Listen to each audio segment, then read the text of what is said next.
Ketua Umum Partai Gerindra, Prabowo Subianto, mengungkapkan Presiden Joko Widodo selama ini terus berjuang demi kepentingan bangsa dan rakyat Indonesia. Hal itu diungkapkannya setelah 6 bulan dirinya bergabung dalam Kabinet Indonesia Maju sebagai Menteri Pertahanan.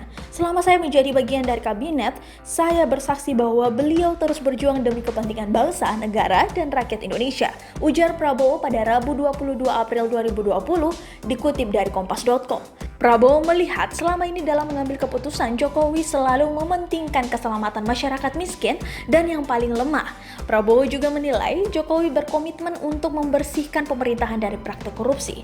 Untuk itu, Prabowo pun berterima kasih kepada semua kader Partai Gerindra yang telah memberi kepercayaan termasuk mendukung pada saat dirinya mengambil keputusan besar dan berat. Prabowo juga mengungkapkan alasan dirinya mengambil keputusan untuk bergabung di kabinet pemerintahan Jokowi. Menurut dia, keputusan itu diambil untuk langkah rekonsiliasi nasional dengan mengesampingkan kepentingan partai hingga perasaan pribadi.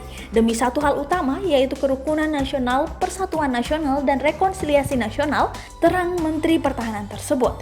Prabowo menambahkan selama ini dirinya telah berulang kali mengatakan bahwa lawan politiknya bukanlah musuh, sekalipun saat hiruk-pikuk persaingan politik yang begitu keras. Oleh sebab itu, apapun yang terjadi dalam situasi tersebut tidak boleh ada perpecahan di antara bangsa. Berapapun ongkos yang harus kita bayar, betapapun sedihnya perasaan kita harus kuat.